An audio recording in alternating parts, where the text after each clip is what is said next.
Tidak akan kubiarkan kecurangan terjadi. Ya, jadi udah Pak, jangan berkeras hati, ya. Tadi minta perdamaian, bagaimana ini? Rumah saya aja udah deh. Capek saya. Sakit kepala saya. Ya.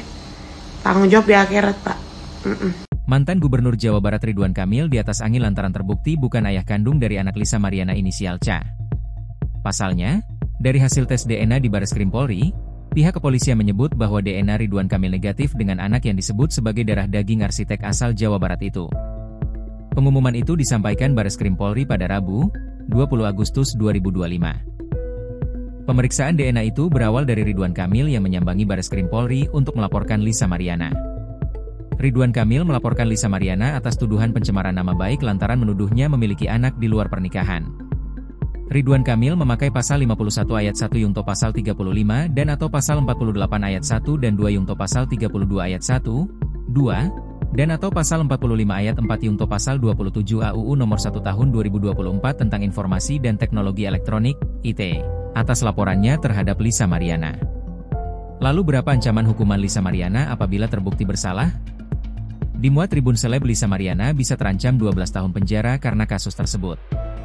Sebab pasal 51 ayat 1, Jo pasal 35 UU ITE yang mengatur tentang larangan membuat, mengubah, menambah, mengurangi, merusak, menghilangkan, memindahkan, menyembunyikan informasi elektronik atau dokumen elektronik memiliki ancaman pidana hingga 12 tahun atau denda maksimal 12 miliar rupiah. Kemudian dimuat situs Mahkamah Agung pasal 45 ayat 3, UU ITE 2016 berisi tentang mendistribusikan dan atau mentransmisikan dan atau membuat dapat diaksesnya informasi elektronik dan atau dokumen elektronik yang memiliki muatan penghinaan dan atau pencemaran nama baik. Pasal itu memiliki ancaman hukuman penjara maksimal 4 tahun dan atau denda paling banyak 750 juta rupiah. Setiap orang yang dengan sengaja dan tanpa hak mendistribusikan dan atau mentransmisikan dan atau membuat dapat diaksesnya informasi elektronik dan atau dokumen elektronik yang memiliki muatan penghinaan dan atau pencemaran nama baik sebagaimana dimaksud dalam pasal 27 ayat 3, dipidana dengan pidana penjara paling lama 4 tahun dan atau denda paling banyak 750 juta rupiah, 750 juta rupiah. Tulis situs Mahkamah Agung.